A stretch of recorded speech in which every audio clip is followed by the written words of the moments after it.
Who are the new rulers of the world? Their empire today is greater than the British Empire ever was. This is the centre of this new empire, all within a square mile in Washington. Down the road from the White House and the US Treasury is the World Bank and the International Monetary Fund.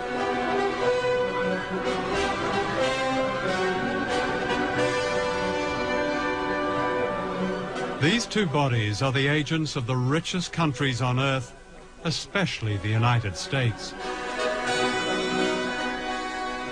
The World Bank and the IMF were set up near the end of World War II to rebuild the economies of Europe. Later they began offering loans to poor countries, but only if they privatized their economies and allowed Western corporations free access to their raw materials and markets.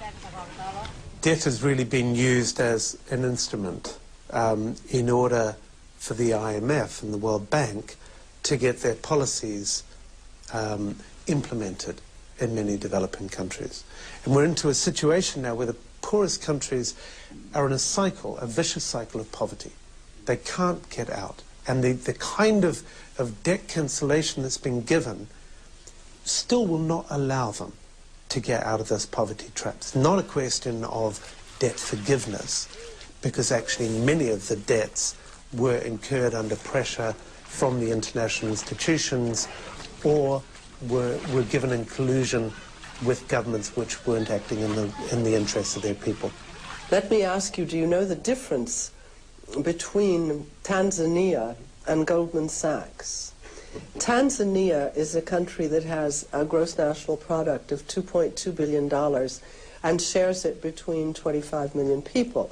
Goldman Sachs is an investment firm which has annual profits of $2.2 billion and shares them among 161 partners. That's the world we're living in now.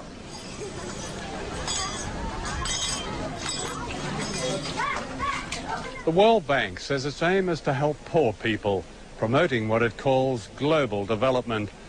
It's an ingenious system, a kind of socialism for the rich and capitalism for the poor. The rich get richer on running up debt, cheap labor, and paying as little tax as possible, while the poor get poorer as their jobs and public services are cut back in order to pay just the interest on debt owed by their governments to the World Bank. Here in Indonesia, where most people are poor, the handouts to the rich have been extraordinary, to say the least.